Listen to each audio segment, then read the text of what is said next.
बहू के सवाल। प्रतिभा को बचपन से ही सवाल जवाब का बहुत शौक होता है, जिसके चलते मम्मी पापा उसे किताबें ला कर देते हैं। लेकिन वो उनकी जगह गूगल की मदद लेकर अपने पास अतरंगी सवालों का पिटारा भरे रखती है, जिनसे वो लोगों को अपने आगे बेवकूफ दिखाने के लिए हर बात पर सबसे अतरंगी सवाल पूछती रहती है। ओ बहू, कहाँ है? जरा जल्दी इधर आ। क्या हुआ मम्मी जी? ऐसा कौन सा आसमान सिर पर आ गिरा जो इतनी हबड़ तबड़ में बुलाया? अरे आसमान का तो पता नहीं, पर इसकी छत जरूर गिरेगी। कितनी बार बोला है कि इसे रिपेयर करा लो।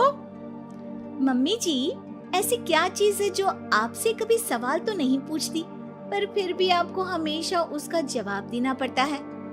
हे भगवान, यहाँ घर गिरने को आया और इसे केबीसी खेलना है। अरे तू अपने सवालों का टोकरा अपने पास ही रख, मेरा बेटा करा देगा। वो आलसी, उनके भरोसे रही तो छत पक्का गिरेगी। इससे अच्छा है कि जल्द जवाब ही दे दो। प्रतिभा की बात सुन सास असमंजस में वहीं बैठ जाती है, जिसे देख प्रतिभा मुस्कुराते हुए वहाँ से चली जाती है। और मती मारी गई थी जो इस सवालों की दुकान को घर ले आई। क्या हुआ माँ, इतनी परेशान क्यों बैठी हो? अरे हाँ आजा, सब तेरी वजह से तो हुआ है।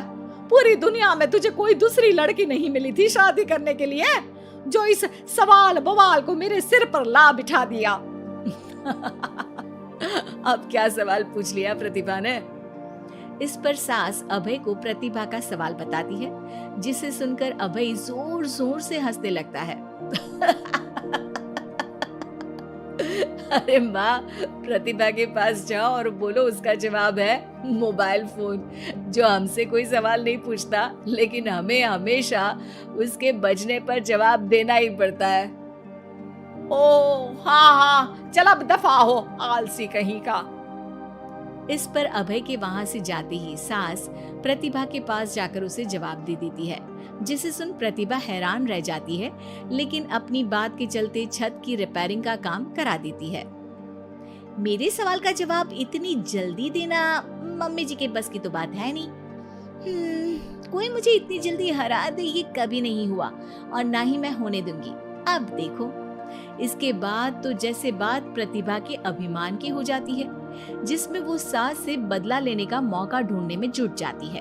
एक दिन, आज ना हमें पड़ोस वाले शर्मा जी के घर डिनर पर जाना है, तो अपने सवालों को घर पर ही छोड़कर जाना, समझी?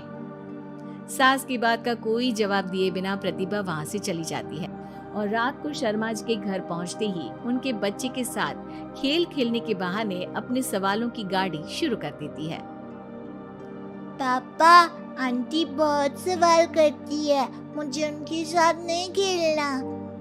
अरे ना ना बच्चा, आंटी आपकी नॉलेज के लिए ही तो पूछ रही होंगी ना।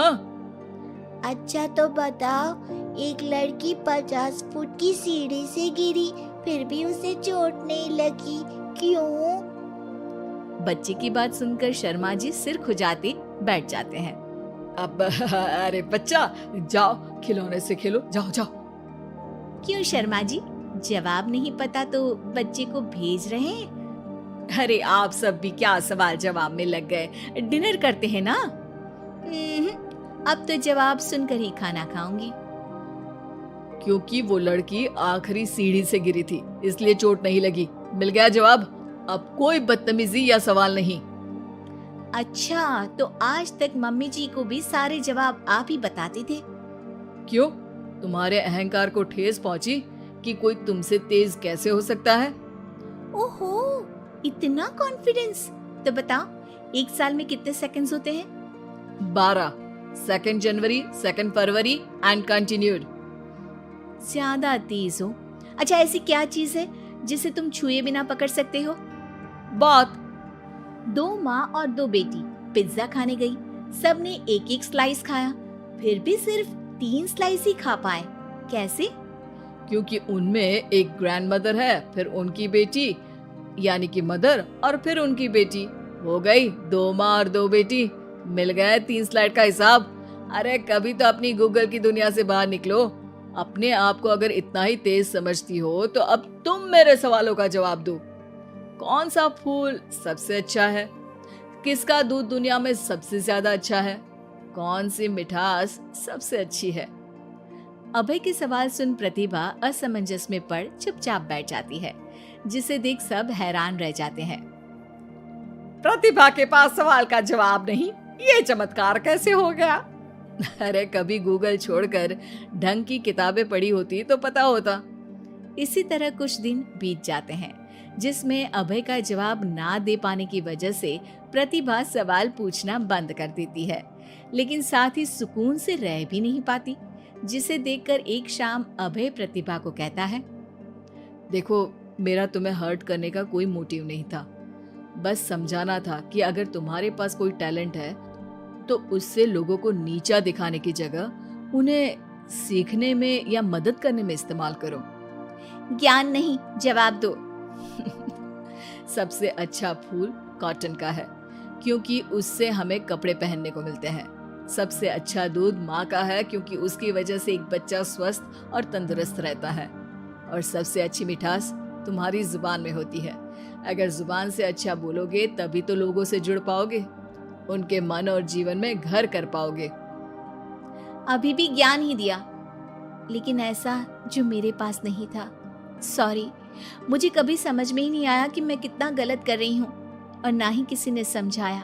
पर अब वादा करती हूँ, गूगल से ज्यादा किताबों में समय लगाऊंगी, और जो भी सीखूंगी उससे शो ऑफ नहीं करूंगी, लोगों की हेल्प करूंगी।